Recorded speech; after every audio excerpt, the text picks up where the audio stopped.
It's just easy and All relaxed. good energies. Oh wait, I think we're live now on YouTube.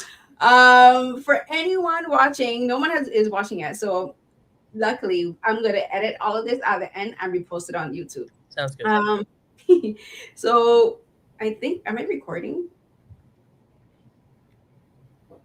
I think I'm recording now.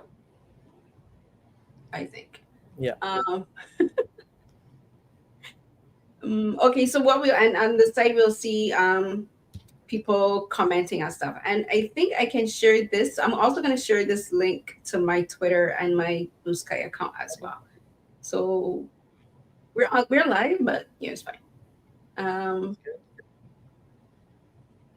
how do I share the links? See if we'll be able to. So it should be, you were able to link it with your YouTube, right? Yeah, I'm linked on my YouTube now. Let me go and check on my YouTube channel now. Yeah.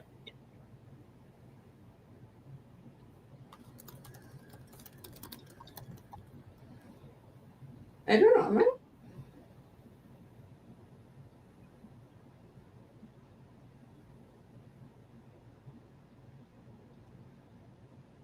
I can't tell because I'm looking through my own YouTube account. So let me ask my friend because my friend said that my friends are going to join.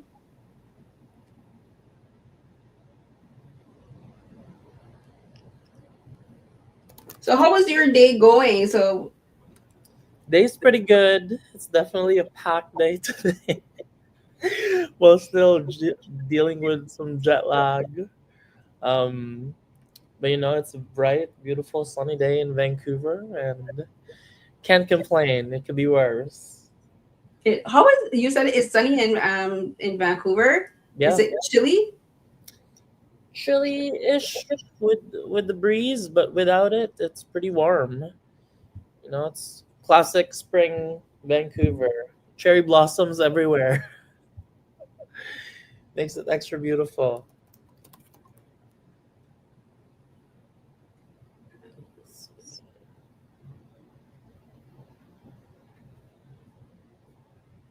I think it says we're live. I don't know. We'll see. Uh, Yeah, worst case, we can reshoot it. Don't worry.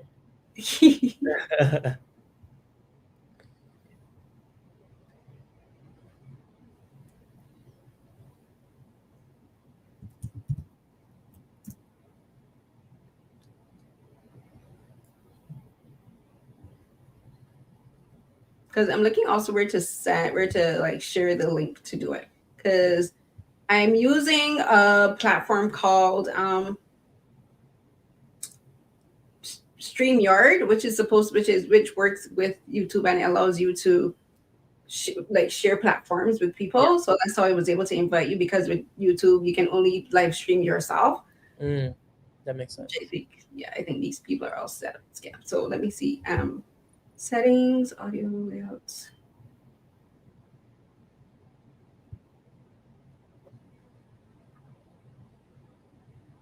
What's this? Recording settings are disabled while live. I think I'm recording though. So I think it's YouTube that's recording. Oh, probably. Yeah. Okay, it says, let me see. Okay, I found a button that says view on YouTube. Okay. Okay, so yeah, we are live now. Nice. All Is right. your background your hometown? My background is my home. It's yeah, it's in Barbados. Wow. It's my favorite beach in Barbados. It's called Browns Beach. So it's on the southwest coast of the island. And I took this picture just before I left home.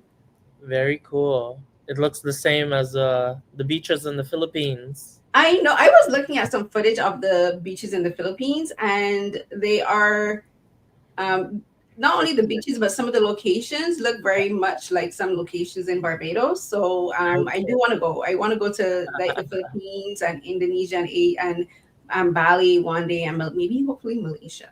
Yeah. Southeast Asia is the best place to be. No, it is.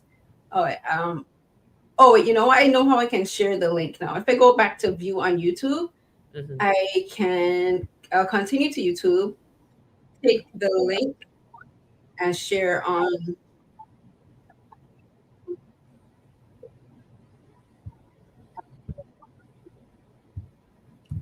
And there's a bit of a delay, but that's okay. I'm sharing. I'm going to share through my Twitter account. Sounds good.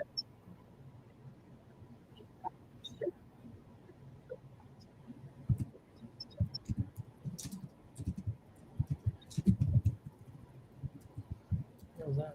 That's kind of nice. Hmm? I changed my background so I can hide my mess.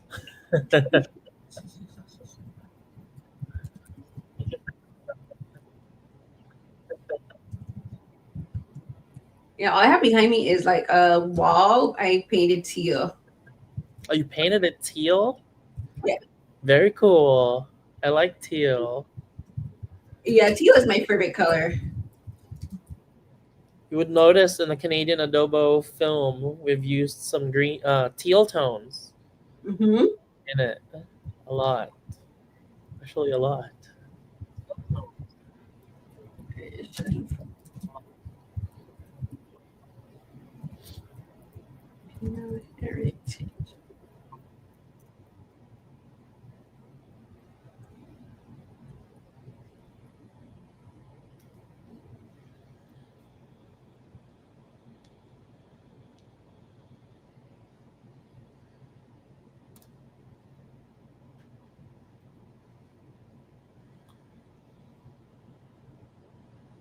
Okay, so I just shared it. So what I'll do now is um, we'll begin our official thing now. Okay, Sure, so go for it. one, two, three. Hi, everyone. Welcome. I'm getting feedback. Okay. Hi, everyone. Welcome to Carolyn Talks. I am your host, Carolyn Haynes, film culture critic and journalist. And this is the YouTube channel slash podcast where I speak to film creators about their work, the industry, and what inspires them. And today, for National Canadian Film Day, I am very happy to be joined by filmmaker Ken Donguines. Should have asked your name first. Donguines. Donguines, yeah. Donguines. To talk about his documentary Canadian Adobo, which kind is a very interesting documentary in that it's done in a style of a sit down group counseling session where he and other Filipino Canadian immigrants talk about the experiences of being children who have been left behind by their Filipino parents who have had to move to Canada to provide work. There's even a term for it, overseas Filipino workers. And I'm very excited to be able to talk to Kent about this film, his other work on short films such as Kalinga Kier, which is like the impetus for this documentary, Canadian Adobo. And also, there's a short film, Paco, which in reading the synopsis made me think that maybe this character is kind of based on you. Mhm. Um, and to talk about that, and I thought it was appropriate to talk to you today about that film for Canadian National Canadian Film Day because a lot of people when they think of Hollywood, don't when they think of film in North America, they don't think of Canada. They don't think of Canadian films and Canadian filmmakers. They just think of Hollywood and America. So I thought today would be the appropriate day to speak to you. So thank you so much for joining me to talk about this. Yay! Oh, thank you so much for having me, Carolyn. Super excited to have this conversation with you. Um, and yeah, and you were right. Kalinga was the pre Canadian Adobo film, and Paco is also inspired by my experience here in Canada, just starting out. Yeah. Tell me first, just your introduction to filmmaking in Canada because in watching Canadian Adobo, like one of the things that you do talk about is your struggle of transitioning as an immigrant here in Canada and like having to contend with having a university degree and then having to begin working as a janitor because that I think that shaped a lot of who you are as a filmmaker because it comes through in the documentary and in, as I said, reading the other synopsis for the other films. Like that is still something you're very much trying to contend with. You know, you went to school for one thing and you are now in a completely different field. You know, you're a filmmaker, but in that space of time, you had to like work different jobs and jobs that you were conflicted about because you're like, this is not what I went to school for. You know, and like there's a shame that a lot of people have, a lot of immigrants have, when they know they have higher education and they are left with working in service industry jobs. And it's not that those jobs are shameful, but there is an expectation that when you move, you'll somehow be able to work in the field that you went to school for. Mm-hmm. Well, first of all, I'd like to acknowledge that whatever the things I've done um, pre filmmaking career, I think like really dictated and grounded me even more as a filmmaker. Mm, I also believe that as filmmakers, we need to be in touch with our own history, with our own traumas, and any other forms of experiences that shape us today, and how we can continuously strive to be a better person in a daily basis. Um, how I got started in film, um, going back to my very first job in Canada as a janitor, I work with a Filipino elder in that mall where we were cleaning graveyard shift from 11 p.m. to 7 in the morning. And it was actually him, Kuya Mario, who expressed, I guess, a little bit of a concern and also an understanding as to what I was going through. He was the one oh who, wait, Ken, sorry for interrupting you. I just realized the setting on my thing has the channel as the stream as being private. okay. We'll I redo it. uh Are we redoing it? I will have to redo. I'm so sorry about that. This is, as I said, this is All my good, all good, first. all good, all good. I'm trying to figure out how do I go back to edit. Let me see if I can edit and go from private to public here. Oh, okay. I know how to do it. So I'm so sorry. All good. I don't save changes. Okay. I don't want to. Yeah, I don't want to waste your time. So I want to. No, I no, no. thought I had everything Worry set up, about but it. hmm? You're good. You're good. Okay. Is then is it okay if we go a little bit over 7 o'clock then? Yeah, yeah, yeah, of course. Okay. All right. So all right. It's public now, but let me just view on live stream on YouTube again and reshare the link.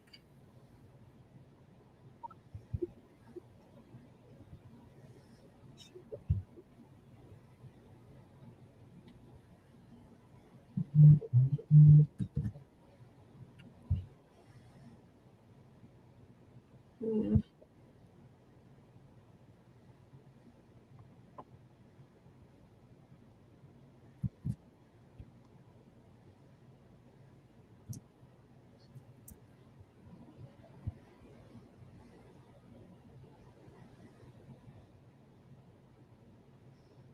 Okay. So this is trickier than I was expecting.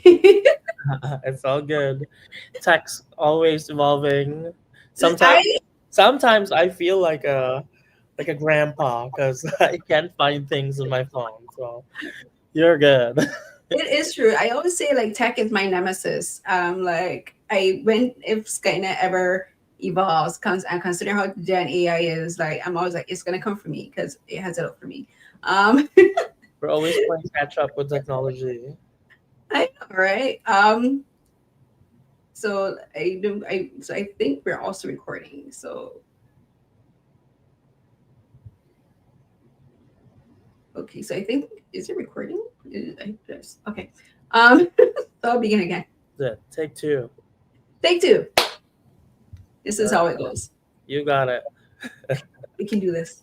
Um, fighting, as they say in Korea. Yeah. Um, for anyone who is now joining, welcome to Carolyn Talks. This is the YouTube channel slash podcast where I, your host, Carolyn, a film culture critic and journalist, speak to film creators around the world about their work, the industry, and what inspires them. And today, for National Canadian Filmmakers Day, I am joined by filmmaker Kent Donguines to talk about his film Canadian Adobo, but also how his Filipino heritage and culture inspires his work as an artist, writer, producer, director, and just an overall, I think, human being. But thank you so much for joining me today, Ken. Yay!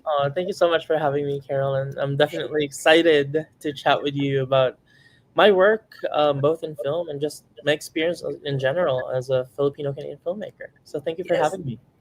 Thank you for staying around for take two because we have to do this a second time because This is my first time doing a live stream, and we had a little bit of technical difficulties at the beginning. But everything is growing pains.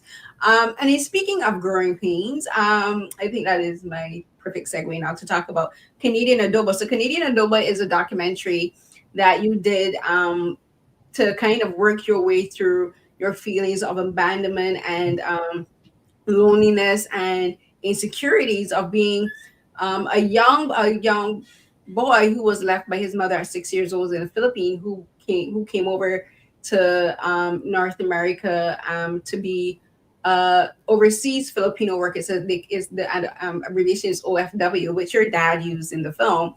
Yeah. And it's a phenomenon, I think, not just in the Philippines, but all over, I think, across Asia and the Caribbean and also in Africa, where a lot of parents have to leave their kids usually to be cared for by an aunt, grandparent, Mm-hmm. or a step parent to to move overseas to work to send money back, Yeah. and that's something that is very I think common in many countries that were colonized by the Europeans. So we'll talk about that. But first of all, um, talk about just first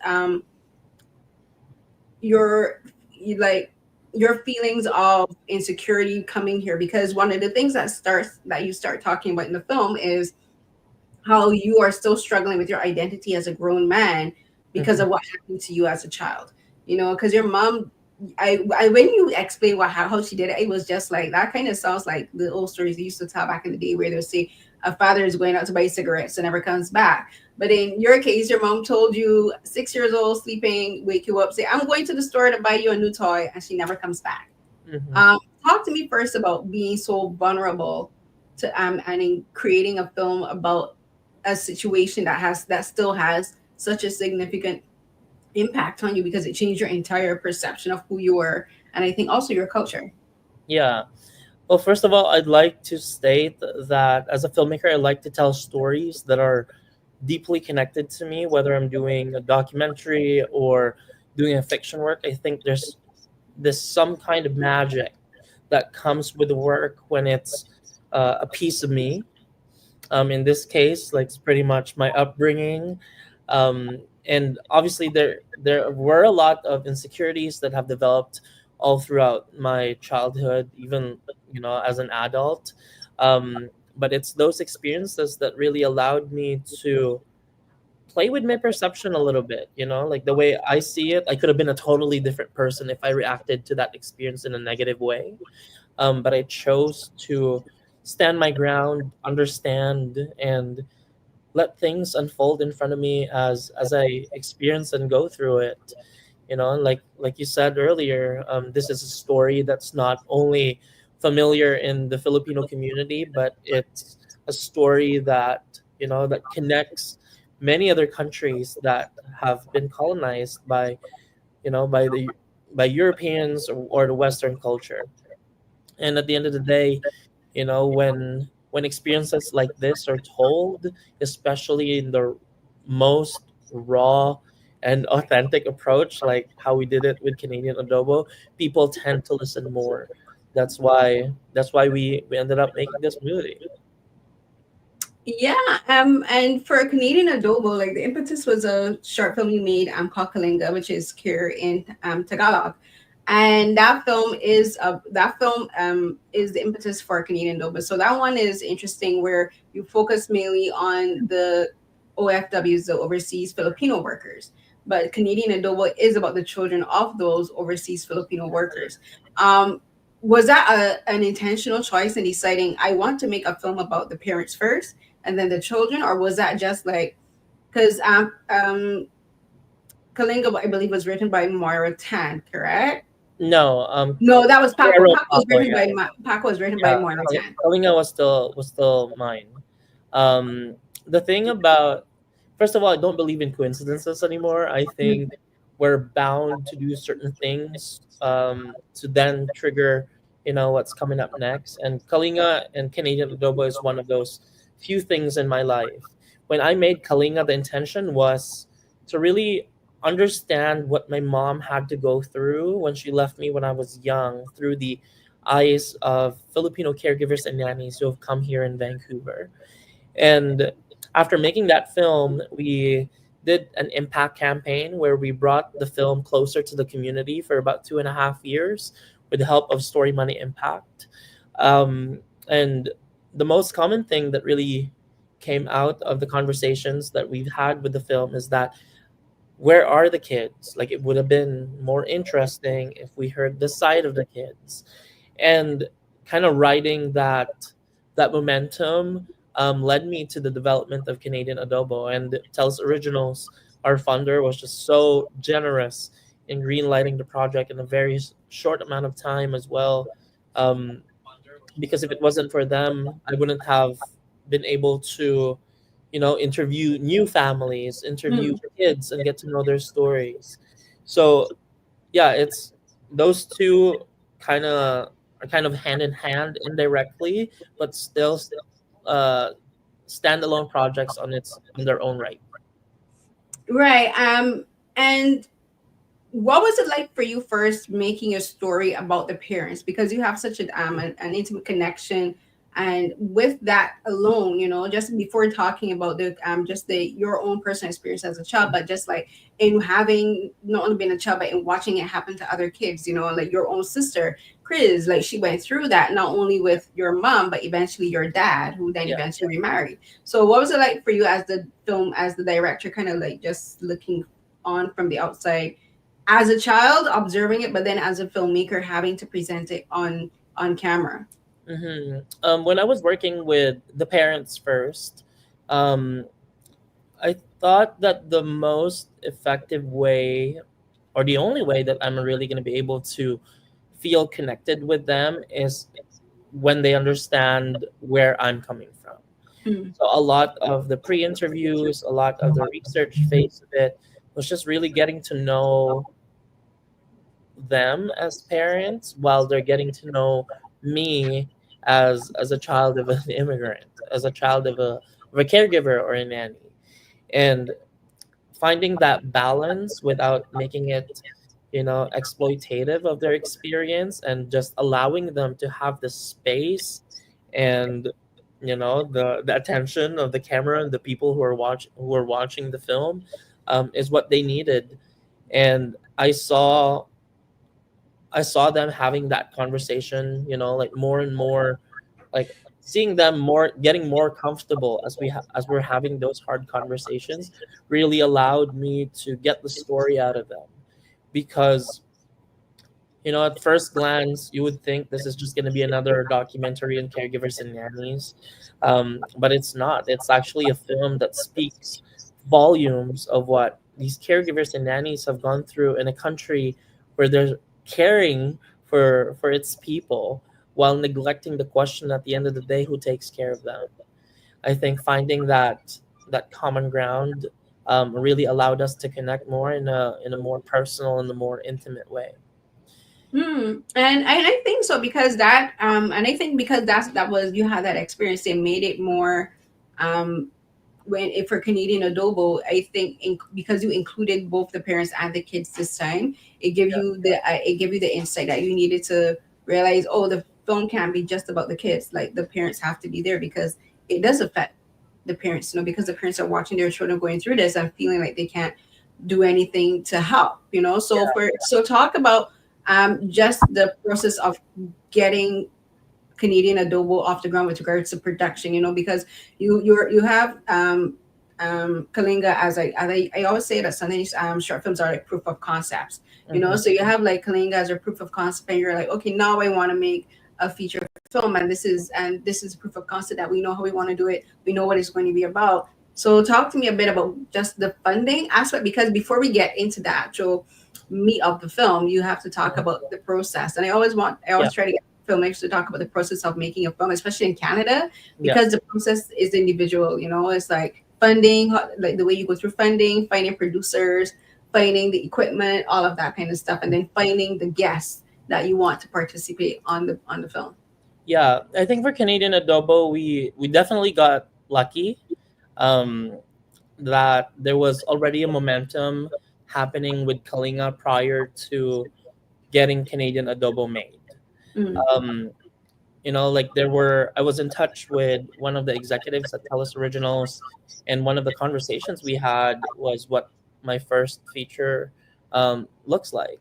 And I said, I really have a passion when it comes to telling, caregiver stories, and I do want to make another film that have the kids in it. So writing the momentum and taking the time to develop, I've interviewed different families. I've interviewed different kids of different experiences, and it was really important for me to find stories that has that commonalities. I think one of the things I've expressed during the screening in Toronto um, last weekend was, like it was definitely intentional for us to find stories of different families that have so many things in common, because I wanted to stress the point that there's no such thing as team parents or team kids in this scenario.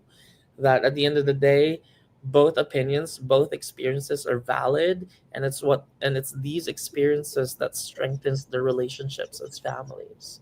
And on top of that, it was also a little bit challenging for me to also look for the counselor, because in Vancouver there's only two Filipino Canadian counselors. So and it was really important for me to have a Filipina counselor to be mediating the conversation, because mental health is also something that's not often talked about in the Filipino culture. And just seeing someone who confident, like Tita Sonia, who can confidently talk about it, and and be that mediator between the parents and the kids, was something that was important to me. Hmm. Yeah, and I think one of the things that I thought was interesting with regards to just the film concept itself is that it starts out with them, with you, and you're included, in a counseling session, So is everyone sitting down having a group counseling session, and each person, yes, of course, introduces themselves, but they talk about what year they arrived in Canada, like what they think of being an immigrant in Canada, their own personal experiences. And what a lot of people don't understand about being an immigrant in a country like Canada is that it it kind of creates this emotional disconnect within yourself, because you're coming from a country, you are, especially if you're an adult. Like I moved to Canada at the age of 26, Yeah. and I came as an adult. I came as an adult who went to school in Barbados, who had friends, who had relationships, who worked, and built a life in Barbados. And then my twin sister and I, we moved here to Toronto, and it's just like it's a very surreal experience, because I'm not sure for everyone else, but for me, I remember distinctly thinking, oh, it kind of felt like a vacation at Mm. first, because what you're going around the city, because it was me, my twin sister, and our dad. Our dad lived here for years prior, so he's the one who helped set up our apartment and everything. But so like the first few weeks felt almost kind of like a vacation, and like because we were getting to know the city and just taking the bus, taking the train, sometimes with them, sometimes by myself. I went to like loads of job interviews. I submitted my application at so many different places, at so many different job agencies. I had to get all of my papers, make sure all my papers and everything was in order before we came here and then after. And I remember but my dad was like, you need to start working. Mhm. And I moved here, but because I was literally, as soon as we moved here, it felt like vacation in my head, because I hadn't really adjusted to the fact that I had actually moved. But then I got a job. My first job was at a Shoppers Drug Mart. I Mm. worked as a merchandiser. But before that, I was doing interviews to be like a secretary, because I had like certificates, back home. I worked as a legal secretary, I worked as receptionist, I worked in the corporate field back home, Yeah. And I had a whole bunch of other jobs too, because I worked in tourism. I was a private nanny. I did domestic labor, like, cleaning homes and stuff. So I worked a whole plethora of jobs back home. But my last set of jobs was in corporate. So, and as a legal secretary, so I came here thinking that I could get a job in that field, because I wanted to go to school to be a library, to do library sciences. So Mhm. I thought, oh, with my work history, my certificates and everything, I should be able to get like a job as a secretary or receptionist, whatever. Yeah. It But didn't that's work out that not the case, way. No. No, because you would go for interviews, and the first thing they'd ask you, "Do you have Canadian experience?" And it's like, what does that mean? I literally just moved here. What Canadian experience? Yeah. And the way I got the job at the Shoppers was the lady. She asked me that question, and then I said, how can I get Canadian experience if no one hires me? Mm. You know, and but I got the job, and it was around Christmas time because it was we were training to merchandise at the store, to set up a brand new store in Eaton Center, and I got my first paycheck. I saw the income tax taken out, and I Yeah. cried. I cried that night, and I Oh, cried every night for about 6 weeks. I'm not great. even joking. Every single night, because that's when it really hit me. I live here now. Mm-hmm. You know, it really, I was depressed, and I didn't know about it. In hindsight, I can look back and say that I'm depressed, and I was homesick. But yeah, and like you and everyone in the film talk about that. I talk about just the homesickness of it. You know, the Mm-hmm. expectations you have moving here, realizing that Canada is not what it's sold to be.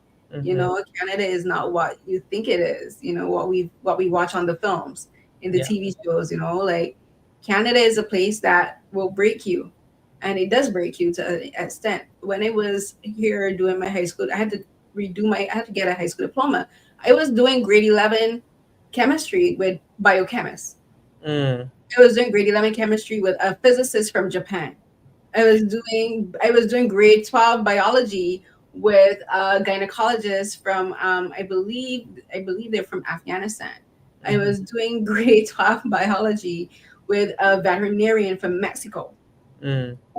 And while they're all doing these high school equivalent classes in Canada, and they had all of these PhDs, and and these bachelors and all of these degrees from where they came from, they realized, well, I got to start from the ground up. Yeah. Yeah, and that breaks you. And so talk to me about just like getting to that point in the film, because while the film does have a talks about resolution and mental health, it just talks about just how being an immigrant breaks you. And like in from the perspective of the parents have to experience that, because while they're worrying about leaving their kids, they are also experiencing this mental stress themselves, realizing their Mm-hmm. expectations aren't what it was. Like they have to move. Like one of them was a nurse. She's a registered nurse. She's a trained nurse, but she's Mm-hmm. doing domestic labor in Canada. She and like they're looking after other people's kids while they can't look after their kids. Yeah. You at a degree came and became a janitor. Yeah, I think it speaks so much of the sacrifice that we're willing to take for the sake of the family, right? And I think um, it's a reflection of the reality of it all. That when you move to Canada, whether you have a degree or not, and if you haven't worked in Canada, you won't really have the same opportunities as everybody else. And I've experienced that firsthand myself, like with my first job being a janitor in Canada, and just using that pretty much as a motivation for me to do better things and make better decisions in life. I think that's what it was. I acknowledged at some point, when I moved to Canada, that this is my reset button. Mhm. At the end of the day, I moved out of the Philippines because one, maybe the opportunities that are available are not necessarily the opportunities I was hoping for, or like or maybe I felt responsible for the things I've done and have accomplished in the Philippines, and maybe I needed that different environment, where I can continuously grow and foster myself to be the person I want to be. And like, I know that there are struggles that comes with the move, but at the end of the day, I feel that I've done what I could to get myself out of the chaos that I didn't want to be a part of. um, and I think that's reflected in the film as well. Like, I've s- like we definitely spent a decent amount of time talking about what immigration has done to us as families and as individuals. But at the end of the day, I've gotten closer to my dream as a filmmaker here in the same country. Yeah, that's the beauty of it, right? Like I think also there we spoke about like the hardships and the being mental toll that being an immigrant takes me. But other thing is that immigration and being an immigrant and having the experience of moving to another place does give you a very different perspective that Yeah. people around you who are not immigrants can't understand. Yeah. Like I was literally just when I someone earlier today, it gives you the experience of like, there's this saying you can't see the forest for the trees, Mm. um, and like being an immigrant gives you the experience of seeing the forest out from the outside because you have the experience of living in another country, experiencing another culture, another language, and then a complete different environment and a different way of experiencing the world. And Mm-hmm. coming here to Canada because it gives you an insight, I think, like for instance, as a filmmaker, to really get into something very deep about the emotional connection that you have to your heritage, and that the women and the kids and even your dad describe in the film, talking about like even with all of it, like I can still feel this deep connection to my heritage and to my culture and to each other because you have that common experience of being an immigrant. It Yeah. doesn't matter what job you work, Yeah. what you do, how much money you make, you still have that experience of what being an immigrant is like. Yeah. Exactly. And talk to me about getting your dad and your sister to take because like as I said, like you have the counselor, you found a Filipino counselor, and you have the other women and the kids and their kids talking, but you got your own dad and your sister did part. But I did realize your dad wasn't in the counseling sessions. Yeah, it was not. That's why I had to do it by myself without the counselor. Yeah. I guess it's an understatement if I don't say that this is not a hard film to make. Just the fact that I have my dad and my sister in the film made it extra harder um, to make this film, especially emotionally and mentally. And when it really came down to it, when I was putting the lineup of people that I wanted to include in the film, it was a no brainer for me to have my dad and my sister in it because I was seeing their relationship, kind of fall apart early in the time that my sister moved to Canada. And this is what the film is about. I really, I really had to talk to them so they could sign the release forms. And You're like you're gonna tell everyone everything. no, and I also told them that we're gonna be helping other people if we do it this way, because sure, like some sensitive things like this are better, like kept in private. But I also believe that the harder the experiences, the easier we're going to be able to help other people, because not only because we're talking about the same things that they're going through, but they're seeing that we are putting in the work to mend whatever is left, to get fixed. And you said something very interesting there, and I was thinking about it as I watched the film, where like because these situations are like very hard and like it can cause so many issues within the families. There's this idea that we should keep these kind of things and play close to the vest. No, it's very personal. Keep it in the family. Other people don't know that we have these struggles. Yeah. There. Like I can imagine. I'm not saying that your grandparents said it, but like like grandparents would say, other people don't need to know how you feel about your Yeah. mother. They'll be like, keep that in the family because it's all about presenting this idea of not perfection, but like everything is fine on the surface, even when Yeah. other people know it's not. And that's something, and I related a lot to that because I'm from the Caribbean, and in Barbados we have that very same culture Yeah. of keeping things very private and insular and not sharing this. Nobody don't need to know your business, is what we say. But the thing is that when you don't share, not only with friends or family, but even if you don't, when you don't share with even strangers, other people feel as though they're struggling alone. Yeah. That Exactly. their experience is unique, so therefore no one will understand and that no one will care. But if you do share, like in watching this film, like all of these women and their kids came together and said, oh wait, we're not the only ones feeling like this. Everyone is feeling like this. Yeah. All immigrants are feeling like this. So talk to me. I want you to talk a bit about that, just the idea of being willing to share something so personal to you in a film, and especially in a documentary, because I love documentaries for that state, for that one of that simple fact, because unlike a fiction film, this is real, this is Mhm. happening, and it's not, the opening phrase for for SVU came, and like all the situations are made up, but like the story is made up, but the situation is real, kind of thing. Yeah, But this is not that, yeah, it's not made up, is that thing. So I just want you to really focus on the importance of sharing our personal struggles with the world, because like mm. we're all not we live on this planet with other people. Yeah. I think as a filmmaker, it's my responsibility to share to the rest of the world who I am as a person.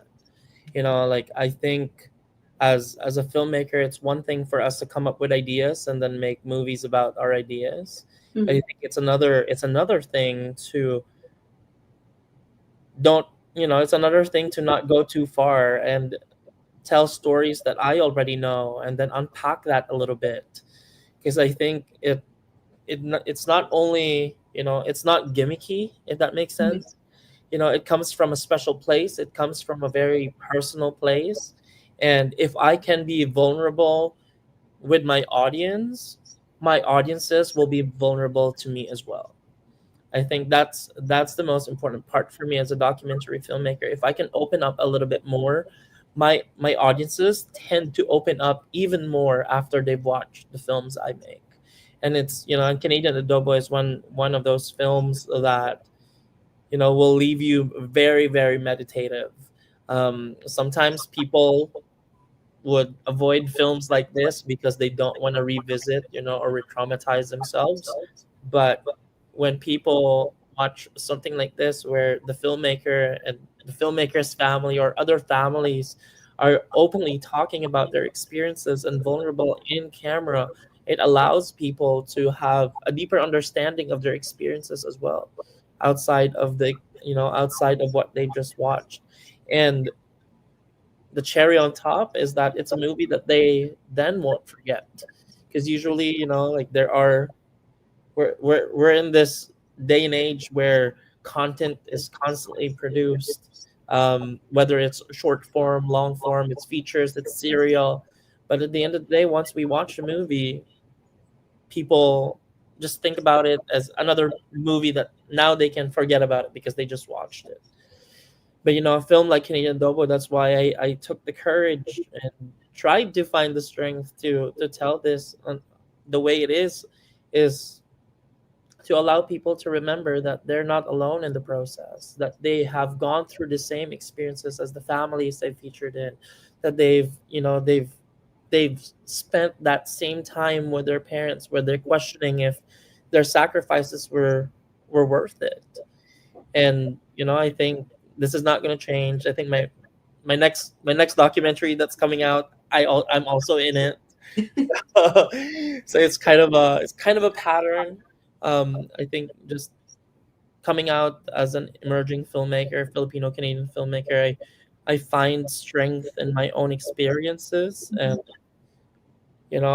hopefully I get to a point where I'm no longer in front of the camera and I get to tell other people's stories too. But I think putting yourself in the film is a very interesting perspective. That doesn't happen very often. But one of the reasons I do like filming, but documentaries in particular, filmmakers do it put themselves into the situation. It shows that you as a filmmaker is invested in the Mm, story, not only just as a filmmaker, but as a subject, but as a person. Because you're saying like, I am willing. That you said it earlier. You're showing not only the audience, the people who will be watching the film, but the participants within the film, showing that you're willing to open yourself bare to them. mhm. To show, and it makes it easier for them to open up to you. Yeah, And I think especially for a film like this, when you're talking about culture, when you're talking about heritage, um, because in talking about the name of the film, like adobo, and adobo is a traditional dish. Because I was doing some research, because adobo is a traditional Spanish dish, but it was invented in Spain, and but it's made in traditionally in Philippines, Puerto Rico, and Mexico, three yeah, colonies of Spain. And the yeah, reason I mention that is that because adobo, each dish within each country has a very different flavor, has a very different flavor profile and mm, ingredients, because it's influenced by the traditions and cultures of those individual yeah, countries.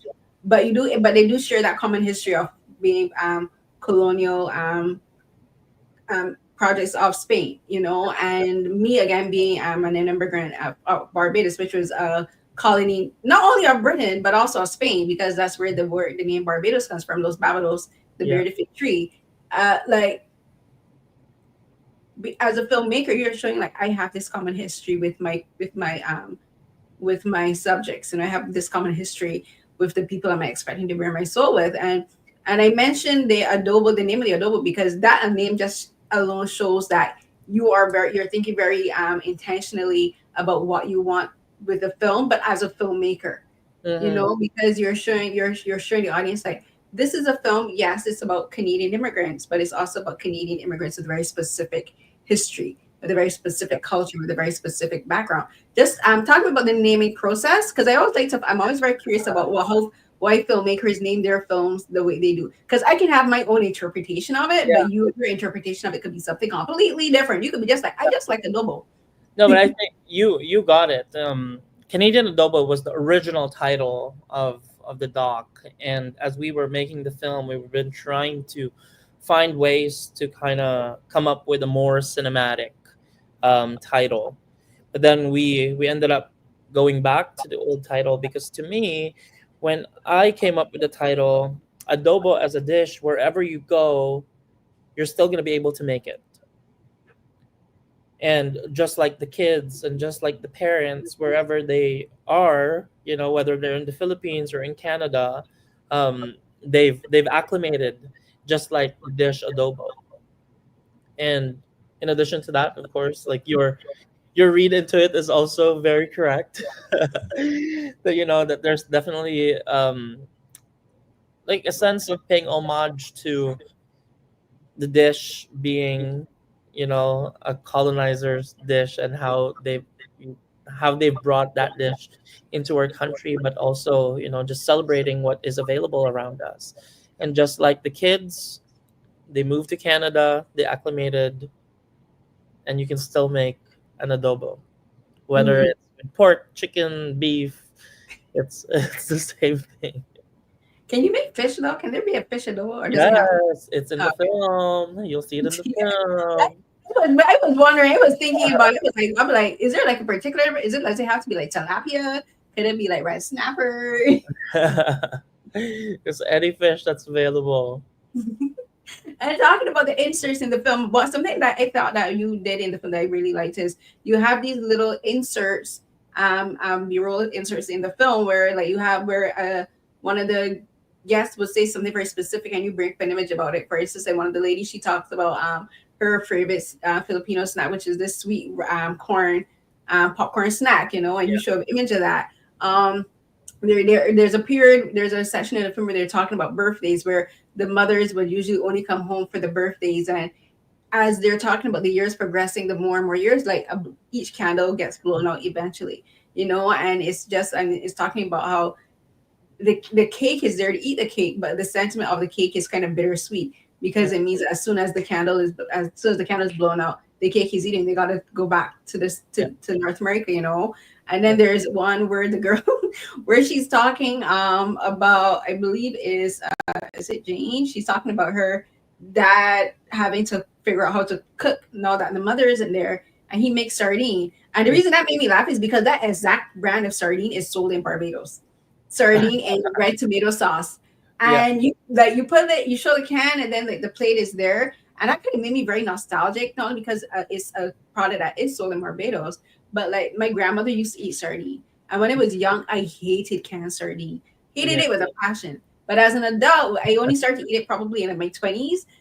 We would eat it with my mom would make it with like lime juice Hmm. and mayonnaise. Just a little bit of lime juice, just a little mayonnaise, and we eat it on like a plain. We call them biscuits, but here in North America they call them crackers. And so seeing that made me really think of home, and made me really think of like, my grandma who's Hmm. died, but it made me think of like sitting down in her kitchen and her putting a plate of sardine in Yeah. front of my sister, and I said, "Here, eat this," and so I like these little inserts that you do. So talk to me just about the structure of the film, because there's the inserts, but then there's these scenes where they're in like an empty living room, an empty house. Hmm. And like we were talking before about the color teal and everything, but there's these black and white pictures just hung up on a line, and Hmm. everyone is just going around looking at these pictures. So I thought those were really beautiful moments that Hmm. you put into the film. They're simple, but they have so many layers and context to Hmm. them. Aw, thank you for catching all of them.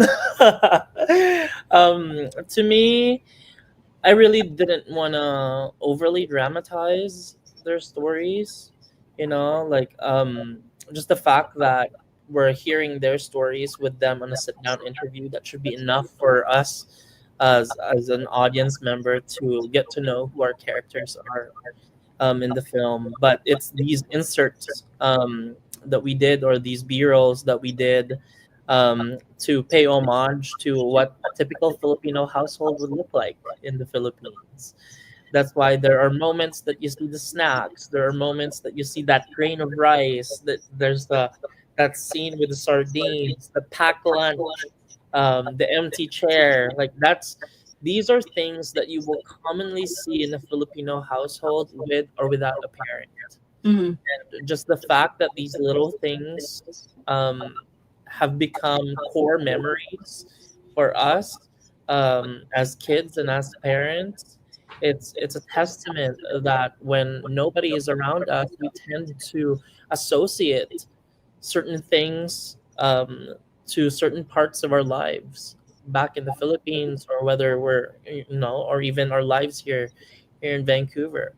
So really, just simplifying the approach and keeping it meditative, like I said, allows people who get it, and allows people to then assume why we made certain decisions if they don't get it.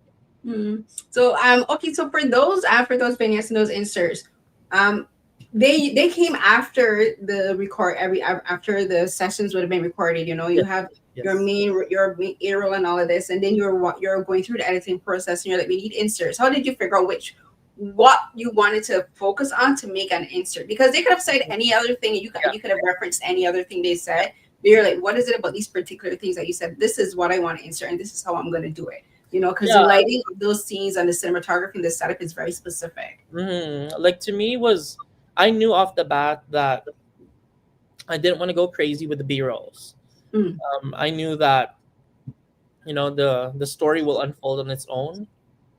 So me and my team kind of brainstormed, how are we going to be able to still make it digestible without making it too gimmicky, to put b-rolls in certain aspects of the interviews that needs some oomph, or like, if the conversation is too heavy, like how can we make it a little bit more digestible?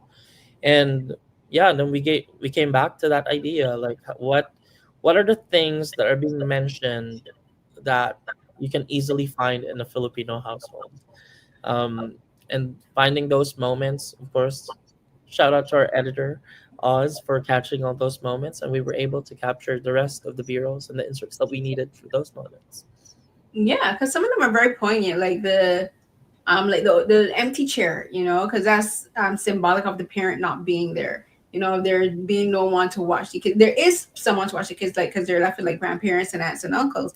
But the person that they want to be there, which is something you say close to the end of the film, where Yeah. we like the head person that I want isn't there. My parents. I have 10. What? I have 10 aunts and uncles watching me, but the head person, the person that I most connect my identity to, is empty. Hmm. It's, Yeah. it's absent, and I thought that was really poignant because it really does show like how even me sometimes, with all I have so many, I have issues with my own parents, and I have no problem saying that because I believe in being open with my guests the same Yeah. way they're opening their films. Of course. And a lot of that comes with the disconnect of being and living here by in Canada. My mom lives in Barbados, and so my sister and I, we only see her like every few years. She'll come up here Hmm. or we'll go down there. But like in that space, even when we're with her, like we don't understand each other anymore. Like that happens with your sister and your dad.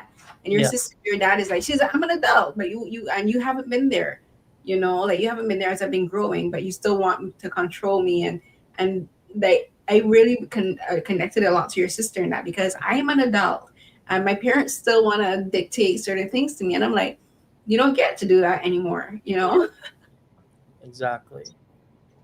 And it was just point. But now I want to talk a bit now. We've talked a lot about Canadian adobo, but Hmm. I want to talk about how I think Canadian adobo connects to your upcoming film Treasure of the Rice Terraces, which is focus on the life and work of Apawang Od, who is she is now a world famous tattoo artist. You know, Yes. everyone knows her now. She was kind of like the hidden gem of the Philippines, but now everyone knows her.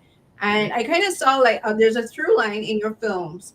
You know, we talked about Paco, we talked about Kalinga, and now Canadian Adobo. And like to me, it just seems like obviously after Canadian Adobo, you would make a film about her, you know, because you're talking about how do you reconnect to your culture Mhm. after having left the Yeah. Philippines, you know, and using film as a way to reconnect to Yeah. your heritage and your culture. So talk to me about that film and just like in saying, I'm gonna go and do this 5 year journey of this woman's life and using it as a way to get in touch with your own culture and your Mhm. heritage. I think using film is a very interesting way to do that. Yeah. Um, Thank you for asking the question. This is very fresh because we just premiered the film to the village 2 weeks ago, 3 weeks. Yay! Um, but yeah, Treasure of the Rice Terraces is a different beast on its own compared to Canadian Adobo, Kalinga, and or Paco.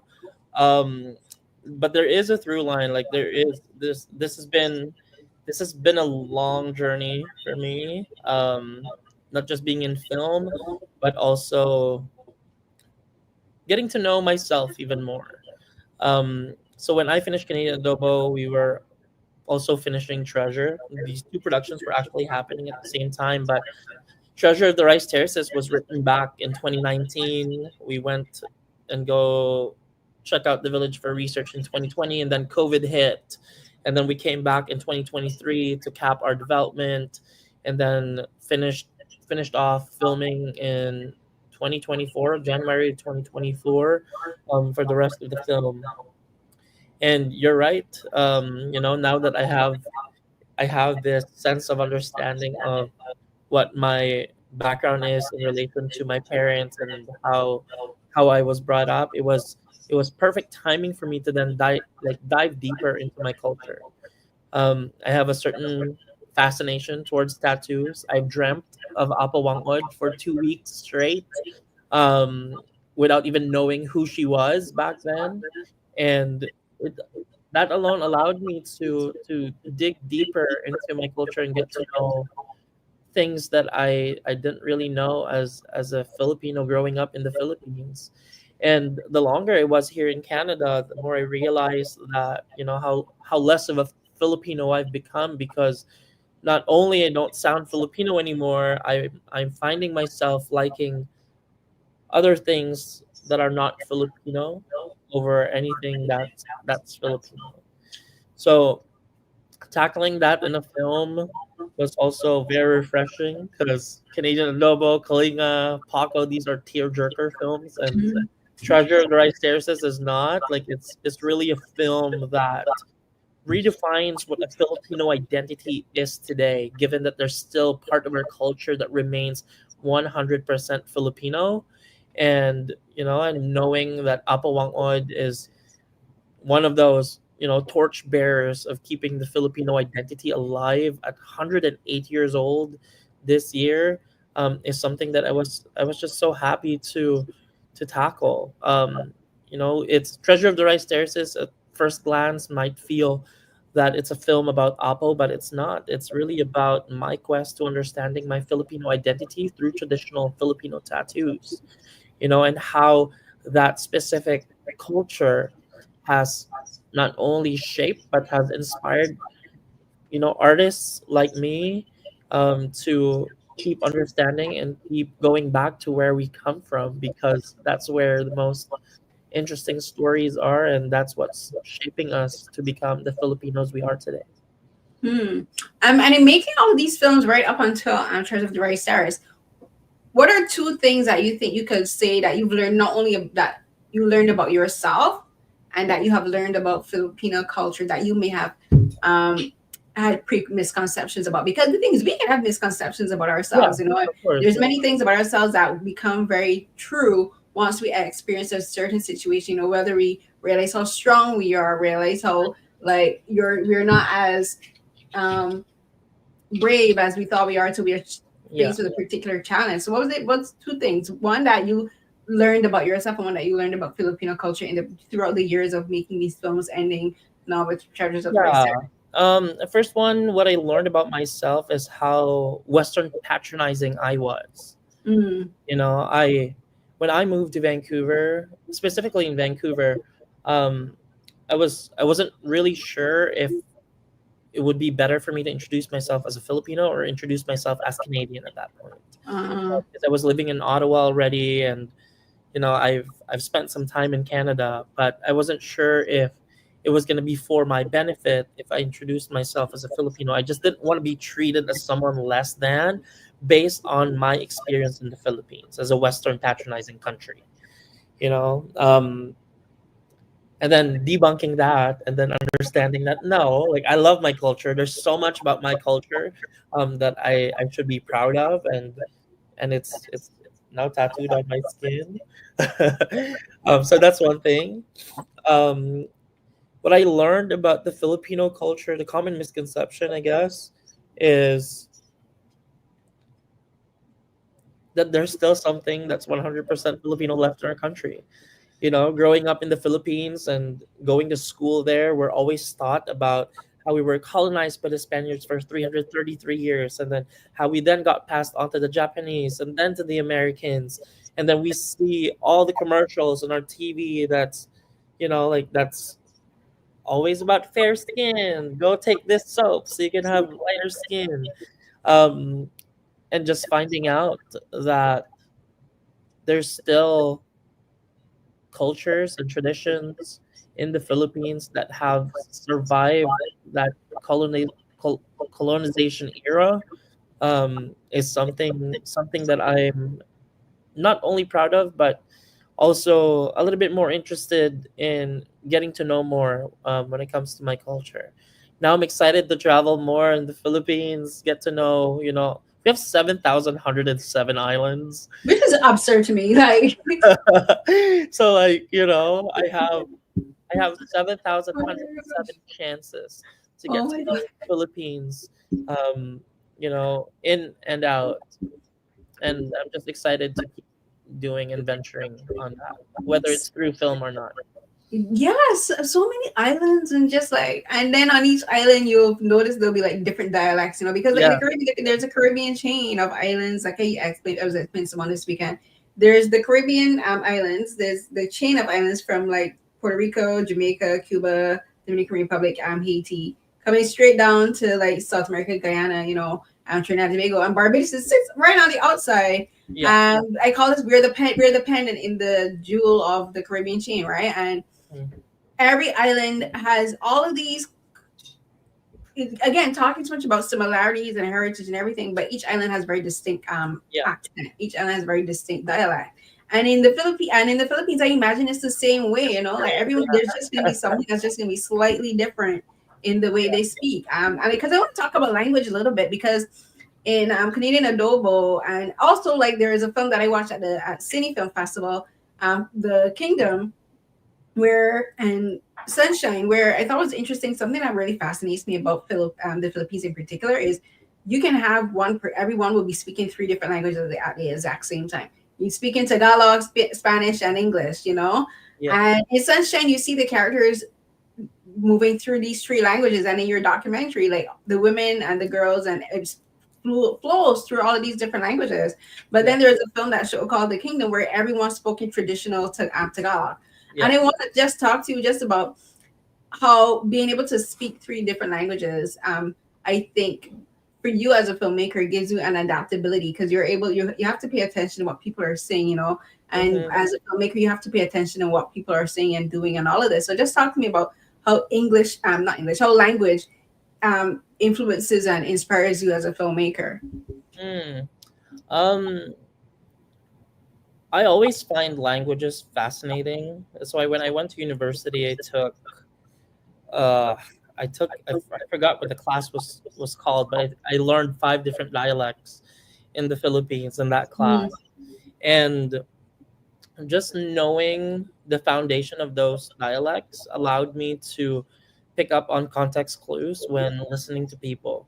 whether it's people from the north, the central, or down south. There's similarities, and by nature, also Filipinos speak dialects and languages pretty much combined. So you'll hear people speak in Tagalog, but there's one or two English words in it, or you hear me speak in my my mother tongue, which is Aklanon, that sometimes is mixed with Tagalog. Mm. And I think it's one of, I guess it's one of the effects of colonization, that we get to modernize our languages a little bit. Like in Manila, you call it Taglish if you're speaking Tagalog with a little bit of English, or vice versa.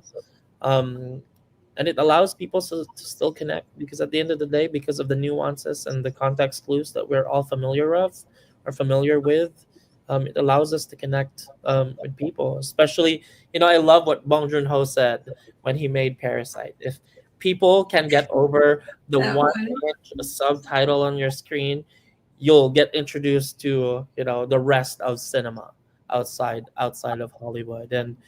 And I really resonated with that, because as a Filipino myself, um, I've I've also watched movies, subtitled in English when I was growing up, and vice versa. So, yeah, I think the quest and the journey and understanding other languages still continues on my end. I mean, I'm learning Italian at the moment. I'm 199 days streak on Duolingo. And I think it's, at the end of the day, people will connect, regardless of the language. I think our action speaks louder than words, Hmm. and words just make it easy for us to pick up on what needs to be an exposition in the film. Yeah, no, I love languages too. I've taken classes in French, Japanese, Mandarin, and Korean. Unfortunately, I am fluent in none of those because classes here are expensive. And I've tried learning Korean on my. I can read Hangul. I can speak a little bit of Korean, but I don't. I need immersion. I need to be able to like be in those places to like really pick up on them. But one of the reasons I learned them is because I watch a lot of Asian cinema, so I wanted to have some kind of foundation of understanding the films and the cultures. But one of the things I love about living in Canada and in Toronto is because we're surrounded by so many different people from so many different cultures. You're hearing so many different accents, dialects, languages, and it's fascinating. At first, your brain can't comprehend it. It's like a cacophony. Your brain is like, "What am I hearing?" But Yeah, then you start to learn to differentiate between each language. You even can start to differentiate between some dialects, if you're around people enough. And I am always, and so I have no problem watching films with subtitles. I grew up watching Asian cinema. I grew up watching some like PBS documentaries and dramas, and people are like, "You speak English, why do you need to watch them?" Because the language is actually completely different. yeah, Like, but in Barbados we speak our dialect, and then we speak what is called proper English. But then when you listen to like BBC and PBS productions, like that English is like old English. Like we read Shakespeare in secondary school. We had to read Jane Eyre, Jane Austen, all that stuff. So I love watching films from other countries because, as I always say, we don't live on this planet alone. We yeah, live on a planet with people who speak all these different languages, and just listening to people talk can give you an idea of who they are and their experiences. Because if you hear someone speaking Tagalog, okay, yeah, they're Filipino, but then you can start to think about the history of the Philippines. yeah, You can start thinking about the culture, and that should make you curious. It does make me curious. And we'll begin to wrap it up with something I want to talk. I when the film Treasures of the Rice Terrace does come on, I do see I'm going to interview again about that specifically, but I want to talk about just a little bit about the tattoos because tattoos is a language in and of itself. yeah. And you when you made Canadian adobo, you didn't have the tattoos, but now you do. How does that change the way that you see your progression as your growth since Canadian adobo to now? Because that you because I thought it was something interesting, where you said like, now I have something that shows my culture, and I'm like, but you are Filipino, you Mm, are your culture. And I just thought it was interesting that you kind of like needed the tattoos to add the outward symbol of that. Whereas like I'm like, but you are you are Filipino, you are things. So just talk to me about that because like, when you said that, it was just like, huh. Yeah, I think at first glance, um, I still see myself as someone who is a product of colonization, right? Hmm. So sure, I might be Filipino presenting in terms of my physical attributes, but if we go super technical with it, like I'm a mix of multicultures, Hmm. both on the Spanish side and the Asian side. Um, but also being born and raised in the Philippines, and again, like I said, coming from a Western patronizing country and then moving to a Western country, like there is that constant test of identity of, am I really Filipino, am I Canadian now, am I Filipino Canadian, where do we draw the line? But now that I have tattoos that are on my sleeve, I could literally show to people, no, I'm Filipino, because you go check out other tattoo cultures, they won't have what I have on my skin. And that's one of the most important things I learned from Apo Wang Od, is when she said that tattoos are are not just an art form. Tattoos are things on your body that nobody can take away from you. It's almost like tattoo is used as a storytelling tool to understand who an individual is. That's why I'm so happy about my tattoos. When I started Treasure, I didn't have any tattoos, but I had to document my whole journey in making the film, and the best way to document it is with my tattoos, because every every tattoo on my body doesn't only have a cultural significance, but it also defines certain core memories of my life that I will forever cherish and happily share to people when asked.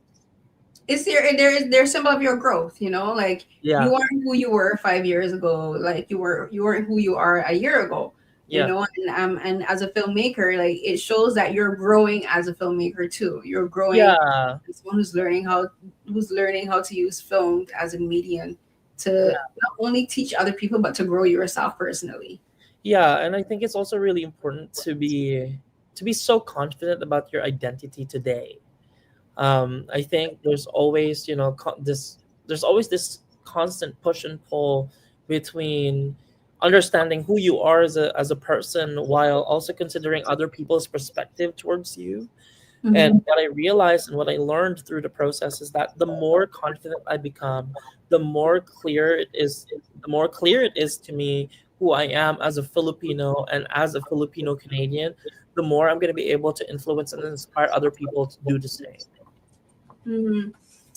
I sometimes I like to ask this question, and I know sometimes it may seem like hasty and like thing, but do you have an idea of what your next project will be? Yes. Cooking. It's already cooking as we speak. I'm shooting the short film in a couple of weeks. That's a proof of concept for my first feature, fiction. But it's a thriller that involves Philippine folk dance, the hardest Philippine folk dance, tinikling in it. It's like Whiplash meets Black Swan, but with Philippine folk dance. And Ooh. then I'm also cooking up a political thriller that I cannot share more about it yet. Not yet. Thrillers will be interesting because one thing about Filipino culture is that I know you guys love horror movies, Yeah. and like I'm like, ooh, the traditional dance you're talking about. I don't remember the name, but that's the one where like The the women's bamboo hands stick. they're doing No, the one with the bamboo sticks. with the bamboo stick. Oh Yeah, my, listen, that dance stresses me out. exactly. I saw that dance performed live years ago, as a kid, and then recently I saw a video of this guy. He's doing it and he's blindfolded. I'm like, I Yeah, cannot. Just the thought of it hurts my ankles. Just even thinking. yes. Wow. Because Yeah, you I just can't. so that's what's next. Wow. Like that's interesting. Yeah. I'm so excited for talking to you, Ken, and I'm so excited to I'm so glad that I met you at the film festival because when you showed me your tattoos, I was just like, yes, I have to speak to this person. I'm so glad that I did, you know, that I got the chance to meet and to speak with you because I'm always interested in like helping people to learn more about new up and coming filmmakers and like especially filmmakers of color from Yes. immigrant communities, because I'm proud to say I'm an immigrant, because I recognize, Mm-hmm. I say as recognition of where I came from and the struggle that I survived moving here, because people Yep. think immigrating is easy. Immigrating is not easy. It's expensive, and it will break your soul Yeah. and break your body, and we survive. I always say that we survived, and I claim And that. still surviving. Still surviving, because Canada, whoo, Canada, what is going? But thank you so much for joining me, Ken, and thank you so much for taking the time for speaking with me today for National Canadian Film Day. And this, of course, will out is recording.